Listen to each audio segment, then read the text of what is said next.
કે તમારું આગળનું ઠાઠું તો નીકળી જશે પણ ટ્રોલી તો પાછળ રહેશે. અને કોઈ ઉતાવળમાં જ્યારે કાનમાં ઓલા ભૂંગળા ભરાવ્યા હોય ને ફૂલ સ્પીડમાં અવાજ હોય અને મોજમાં હો તમે, એમાં કોકની જિંદગી ખરાબ થઈ જાય. એટલે ખાસ 3 મુદ્દા ધ્યાન રાખજો. બરાબર, તમે બધાના વાત કરો. આપણે અકસ્માત નથી થવા દેવા અને અમે પોલીસ ડિપાર્ટમેન્ટ આપની મદદ માટે છીએ. અમારાથી દૂર નહીં ભાગો, અમારી સાથે આવો. તમને પડતી મુશ્કેલીઓ અમને શેર કરો. તમે અમને કહેશો તો અમે એ બાબતે જાગૃતિ લાવવા પ્રયાસ કરશું. કેમ કે તમારા લેવલે જે કંઈ પણ તકલીફો પડતી હોય ને એ તમે કહેશો ત્યારે અમને ખબર પડશે. અહીંયા આ રીતે લગાવવાની છે, જોઈ લો. આ ઉપર લગાવવાથી ફાયદો એ થશે કે તમારે આ વસ્તુને પાડી દેવાની છે, બરાબર, તો પણ અહીંયા લાઇટ પડશે એટલે ખબર પડશે કે એક વ્હીકલ જઈ રહ્યું છે. હવે આ વસ્તુ શેની થઈ ગઈ? ટ્રેક્ટર અને ટ્રોલીની. ખ્યાલ આવી ગયો? સપોઝ ટ્રોલી નથી, ટ્રેક્ટર છે, પણ ટ્રેક્ટરમાં પણ પાછળ લગાડી દેવાની. હવે આ વસ્તુ એવી છે કે આ વસ્તુ તમારે જાતે થોડું મનોમંથન કરવાનું છે કે ભાઈ હું ટ્રેક્ટર લઈને નીકળ્યો છું તો પાછળ અકસ્માત તો નહીં થાય ને, પાછળ કોઈ બિચારો ભરાઈ તો નહીં જાય ને, આ વિચારવાનું છે આપણે. એટલે નવીનભાઈ, સૌથી પહેલું હવે આ જોજો, તમારા જેટલા પણ આજુબાજુમાં મિત્રો હોય એને તમે આ ગાઈડ કરજો, બરાબર, કોકનો જીવ બચશે. બીજી વસ્તુ કે તમે જ્યારે પણ ટ્રેક્ટર ચલાવો છો તમને બધાને ખ્યાલ છે કે ટ્રેક્ટર એવું છે કે જ્યારે વળે ને તેનું ઠાઠું કઈ બાજુ જશે, કઈ બાજુ વળશે, એ આપને અંદાજો ચલાવવાવાળાના એ પ્રેક્ટિસ પછી આવે છે. તો તમે સમજો જ્યારે રોડ ક્રોસ કરીને કોઈ પણ વ્યક્તિ આવે એને અંદાજો કઈ રીતે આવશે. એટલે જ્યારે તમે વળો છો ત્યારે અને હાઈવે ઉપર ચડો છો, કોઈ પણ મેન હાઈવે ઉપર જ્યારે ટ્રેક્ટર અને ટ્રોલી લઈને ચડો છો ત્યારે ખાસ ધ્યાન રાખવાનું છે કે તમારું આગળનું ઠાઠું તો નીકળી જશે પણ ટ્રોલી તો પાછળ રહેશે. અને કોઈ ઉતાવળમાં જ્યારે કાનમાં ઓલા ભૂંગળા ભરાવ્યા હોય ને ફૂલ સ્પીડમાં અવાજ હોય અને મોજમાં હો તમે, એમાં કોકની જિંદગી ખરાબ થઈ જાય. એટલે ખાસ 3 મુદ્દા ધ્યાન રાખજો, બરાબર. સેફટી માટે પોતાની સુરક્ષા, બરાબર. બીજા આપણા મજૂર ભાઈઓ છે જે મધ્યપ્રદેશ, રાજસ્થાન, અલગ અલગ રાજ્યોમાંથી બિચારા ભાઈઓ અહીંયા મહેનત કરવા આવે છે પોતાનું ગુજરાન ચલાવવા, અને એમાં ભોગ બહુ બને છે. અને એનું મુખ્ય કારણ 2 જ. એક કે તમે અહીંયા રેડિયમ નથી લગાવતા, બીજું કારણ મોબાઈલની અંદર એટલા ઇન્વોલ્વ થઈ જાઓ છો તમે લોકો કે આજુબાજુમાં શું ઘટના થઈ રહી છે ને એ તમને ખ્યાલ જ નથી હોતો. એટલે અમારી તમને બધાને વિનંતી છે, ભાઈઓને સમજો કે આપણે એવો પ્રયાસ કરીએ કે ઓછામાં ઓછા એક્સિડન્ટ થાય. ભગવાન કરે એક્સિડન્ટ થાય જ નહીં આપણા જિલ્લામાં, આપણા ગુજરાતમાં પણ નહીં ને આપણા ભારતમાંય નહીં. આપણે ક્યાંય એક્સિડન્ટ થવા દેવા નથી. પણ એના માટે આજે અમે તમને જે માહિતી આપી એ માહિતી તમે તમારા ભાઈઓને ઘરે, ગામડે, રાજસ્થાન, મધ્યપ્રદેશ, જ્યાં ક્યાં હોય તમે બધાના વાત કરો. આપણે અકસ્માત નથી થવા દેવા અને અમે પોલીસ ડિપાર્ટમેન્ટ આપની મદદ માટે છીએ. અમારાથી દૂર નહીં ભાગો, અમારી સાથે આવો. તમને પડતી મુશ્કેલીઓ અમને શેર કરો. તમે અમને કહેશો તો અમે એ બાબતે જાગૃતિ લાવવા પ્રયાસ કરશું. કેમ કે તમારા લેવલે જે કંઈ પણ તકલીફો પડતી હોય ને એ તમે કહેશો ત્યારે અમને ખબર પડશે. કેમ કે અમે જ્યારે તમારી જગ્યાએ પોતાના જાતને મૂકશું ને ત્યારે અમને ખબર પડશે. એટલે અમારાથી તમારે ડરવાનું નથી અને અમે તમને પૂરો સહકાર આપશું, બરાબર. આપ સર્વે અત્યારે અહીંયા ઉપસ્થિત રહ્યા અને અત્યારે આ માર્કેટિંગ યાર્ડની અંદર આપણે બધા એકત્રિત થયા છીએ અને આપ બધાને બસ એક જ લાસ્ટ અંતિમમાં વિનંતી કે આપણે જે કંઈ પણ ચર્ચા કરી છે એ વસ્તુને તમે વધુમાં વધુ સ્પ્રેડ કરજો, બધાને માહિતી આપજો. તમામ માર્કેટિંગ યાર્ડ હોય ભારતના એ તમામ જગ્યાએ ટ્રેક્ટરની ટ્રોલી બધી જગ્યાએ ત્યાં રેડિયમ હોય. અને જે કંઈ પણ સારથી ડ્રાઈવર ભાઈઓ છે, આપણા મજૂર ભાઈઓ છે, એ બધાને તમે ટોકશો કે કાનમાં ભૂંગળા ભરાવીને કામ નથી કરવાનું. અને એકલા હોય ને વાડીએ તમે ઘઉં કાપતા હોય તો વાંધો નહીં, પણ હાઈવે ઉપર અથવા કોઈ પણ વેહિકલ ઉપર આપણાથી આ વસ્તુ ન થવી જોઈએ. અને ખાસ અહીંયા પણ બેસવા દેવાના નથી. અંદર બેસી જાઓ અને નીચે બેસો. ખ્યાલ આવ્યો? ભારત માતા કી જય. હવે આ જે તમારી ગાડી છે કાકા, એની અંદર આ રેડિયમ છે એ 1-1 વર્ષે ચેન્જ કરી દેવાનું, 6 મહિને પણ કરી દેવાનું. ગરમીના લીધે એ ઓલું થઈ જાય, બગડી જાય. આપનું નામ શું છે? મશરૂભાઈ. અને અહીંયા તમારા કોઈ પણ મજૂર, મશરૂભાઈ, અહીંયા કોઈ પણ તમારા મજૂર બેસવા ના જોઈએ. ખરી વાત છે. બરાબર. અહીંયા મજૂરો બેસશે તો કોક વાર પડી જશે અને બનાવ બનશે, અકસ્માત થશે અને એને વાગશે. ખરી વાત. અને આપણે મજૂર ભાઈઓનું પણ આપણે ધ્યાન રાખવાનું છે. કોઈને કાંઈ ના થાય એની જવાબદારી તમારી હોય. જ્યારે તમારી સાથે કામ કરતા હોય, તમારા ખેતરમાં કામ કરતા હોય, તો પછી તમારો જીવ બળે અને કંઈક થઈ જાય તો થાય જ નહીં. એટલે આપ છે ને આ બધી નાની નાની વસ્તુનું ધ્યાન રાખો. ખ્યાલ આવી ગયો? આ રેડિયમ બાબતે તમારા જે ડ્રાઈવર છે કોણ છે, સારથી કોણ છે અહીંના ગાડી? તમે પોતે જ છો ને? તો તમે તો વડીલ છો એટલે તમે ફોન યુઝ ઓછો કરતા છો, ચાલુ ગાડી. અને જે મ્યુઝિક ચાલુ રાખો એ માપે રાખવાનું, જેથી તમને આજુબાજુમાં ખબર પડે. ખ્યાલ આવ્યો? હા સાહેબ, સારું સારું કરી રહ્યા છે સાહેબ. બધા વિચારો સારા. સાહેબે જે સલાહ આપી છે એ સારામાં સારી હાલી છે કે કોઈ બી હોય પોતપોતાને આજ તમારે છે હવાર મારે હોય એવી રીતે. હા, બચાવવાના માણસને કોઈ બી થાય તો મન તો દુઃખ થાય ને સાહેબ.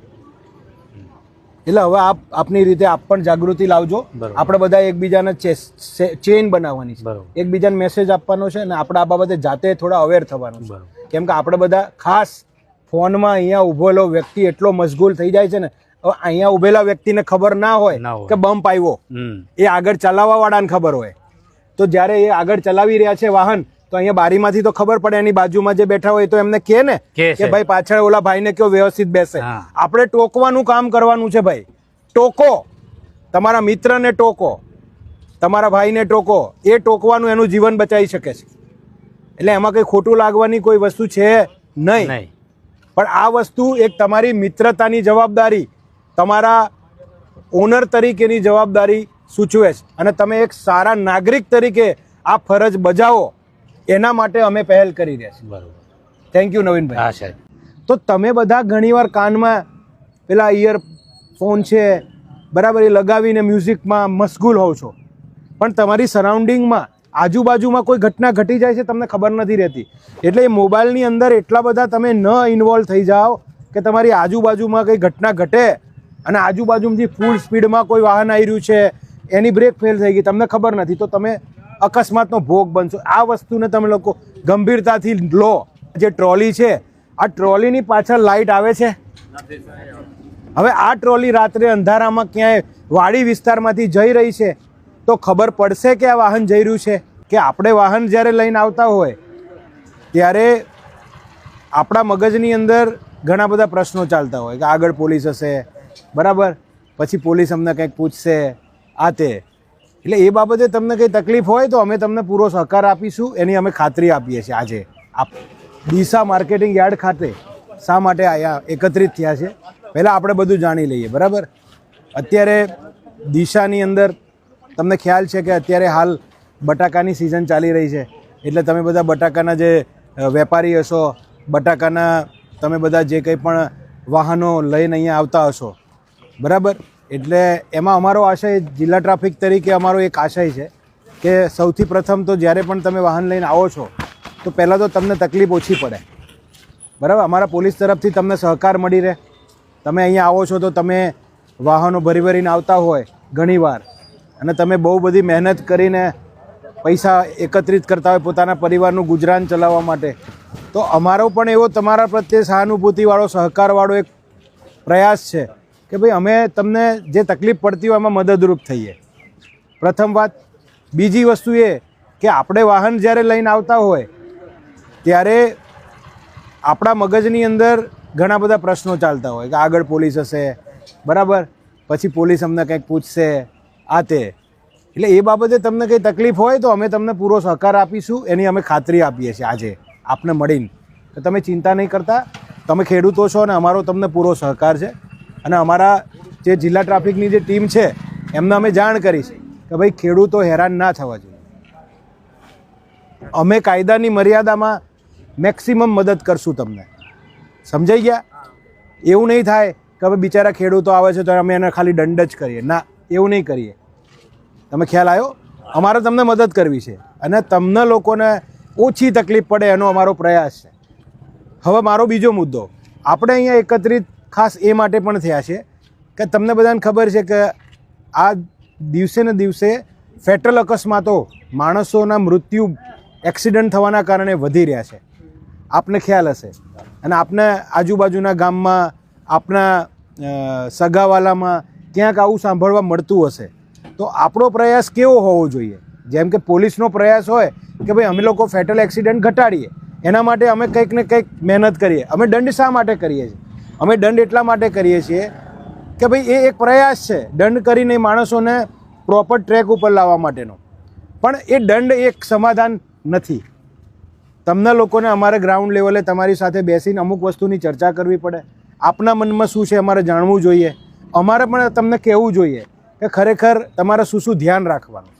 તો આજે ધ્યાન શું રાખવાનું છે હું તમને કહેવા માગું છું. ખાસ કે તમે મોટાભાગના વ્હીકલમાં ટ્રેક્ટર હશે, કેમ કે ટ્રેક્ટરની અંદર તમારા બટાકાથી માંડીને અનાજ મેક્સિમમ તમે ભરી શકો. એટલે ફોર એક્ઝામ્પલ આ ટ્રેક્ટર છે આપણી પાસે.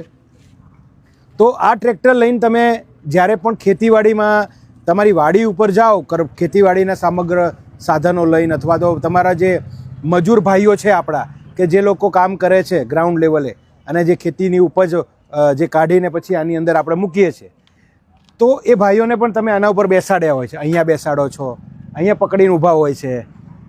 પછી ઘણીવાર શું થતું હોય છે કે તમે અહીંયા ખેડૂત, તમારા જે મજૂર ભાઈઓ છે આપણા બિચારા કામ કરવાળા, એ બેસે છે, એ લોકો બમ્પ આવે તો અહીંથી પડી જાય, ફોનમાં હોય, વાતો કરતાં કરતાં હોય, એનું ધ્યાન ના હોય, અહીંથી પડી જાય, માથામાં વાગી જાય.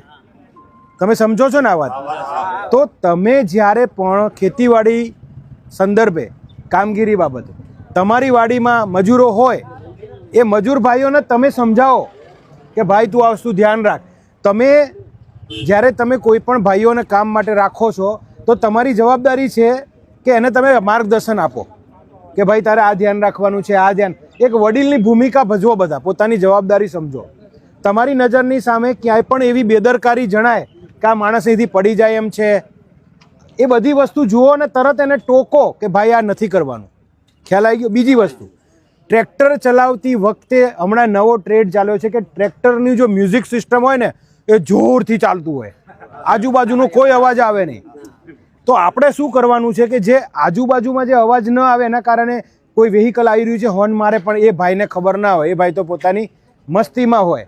તો તમારે તમારા માણસને, મજૂર ભાઈ છે એને ટોકવાના છે કે ભાઈ આ મ્યુઝિક તું ઓછું કર અને ગાડી ચલાવવામાં ધ્યાન આપ, ટ્રેક્ટર ચલાવવામાં ધ્યાન આપ. ખ્યાલ આવી ગયો? તમને બધાને સમજો કે તમારી લોકોની જોડે મારી શું અપેક્ષા છે.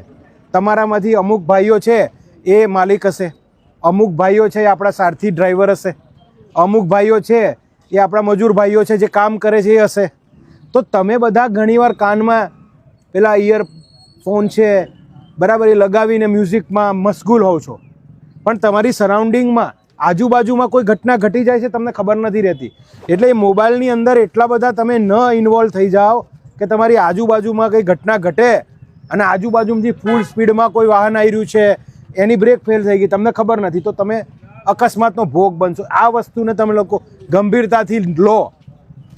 આ કાનની અંદર જે ભરાઈને ગાડી ચલાવવાના ટ્રેક્ટર, આમાં શું છે? બીજું, જ્યારે પણ તમારા ટ્રેક્ટર ચલાવનારા વ્યક્તિ 18 વર્ષથી ઓછી ઉંમરના હોય અને એની પાસે લાયસન્સ ન હોય તો એવા ડ્રાઈવરો, સારથીઓને તમે ગાડી ચલાવવા દેશો નહીં. કેમ કે એને સમજ નથી. 18, 17, 16 વર્ષના કોઈ પણ બાળકને તમે ટ્રેક્ટર આપી દો ને એટલે આડેધડ જ ચલાવશે. એ પછી કાયદાનો ભંગ થશે, પછી કોઈ નિર્દોષ વ્યક્તિનો જીવ જશે અને કોઈ પરિવારનો દીવો ઓલવાઈ જશે. આ વસ્તુ તમે સમજો. અને મેં જોયું છે ને આપે પણ જોયું છે કે નાની નાની ઉંમરના ટ્રેક્ટર ચલાવતા હોય, અને એ પણ જોયું હશે કે એ લોકો ફૂલ મ્યુઝિકમાં પોતાની મસ્તીમાં. હવે એ બાળકે દુનિયા હજી જોઈ 16 વર્ષ 17 વર્ષના બાળકે દુનિયા જોઈ નથી, એટલે એને આની ગંભીરતા નથી. પણ તમે વડીલ તરીકે ત્યાં હાજર છો તો તમારી જવાબદારી છે એને ટોકવાની. એટલે આપ આ બાબતે એક જોજો. ત્રીજો મુદ્દો, આ જે ટ્રોલી છે, આ ટ્રોલીની પાછળ લાઇટ આવે છે. હવે આ ટ્રોલી રાત્રે અંધારામાં ક્યાંય વાડી વિસ્તારમાંથી જઈ રહી છે તો ખબર પડશે કે આ વાહન જઈ રહ્યું છે? હવે આમાં મને તમે બતાવો આના સારથી કોણ છે? આ ટ્રેક્ટર આવો, આપ અહીંયા આવો. આપનું નામ શું છે? ભાઈ, આ નવીનભાઈ છે આપણા, અને આ ટ્રેક્ટરના સારથી અને માલિક તેઓ પોતે છે. હવે હું નવીનભાઈને પૂછું છું, નવીનભાઈ, આમાં એવું કોઈ રિફ્લેક્ટર અથવા રેડિયમ લાઇટ છે કે અંધારામાં આ ટ્રોલી જઈ રહી છે તો પાછળથી આવનારા વેહિકલને ખબર પડે કે આ ટ્રોલી છે? તો હવે આપણે શું કરવું જોઈએ? તમે આ લીધે કેટલો સમય થયો? નહીં, કંઈ વાંધો નહીં. આપ મને ખાલી એમ કહો કે આપણે આવી ટ્રોલીઓ તમે કેટલી જોઈ કે જેમાં રેડિયમ લગાવેલું નથી? હવે સમજો, તમે પોતે વિચાર કરો. નવીનભાઈએ આપણને વાત કરી કે નવીનભાઈ પોતે રિયલાઇઝ થાય છે કે આ તો લગાવવું જોઈએ. તમે મને પોતે કહો કે તમે રાત્રે બાઇક લઈને જઈ રહ્યા છો, ગાડી લઈને જઈ રહ્યા છો, સાયકલ લઈને જઈ રહ્યા, પણ તમે સામે રેડિયમ પટ્ટી નથી લગાવી તો કોઈ વેહિકલ વાળો તો બિચારો આમાં ઘૂસી જશે. ખ્યાલ આવ્યો? તો તમે ફરજિયાત અહીંયા રેડિયમ પટ્ટી લગાવો. હવે આ જે ઠાઠું છે આ તો પડી જાય છે, એટલે અહીંયા લગાવો એ પણ કામનું નહીં. અહીંયા લગાવો, અહીંયા લગાવો. ખ્યાલ આવી ગયો? એટલે અમે અત્યારે અહીંયા આપને બતાવી દઈએ છીએ ડેમો કરીને કે આપણે ક્યાં ક્યાં તમારા વેહિકલમાં રેડિયમ પટ્ટી લગાવવાની છે.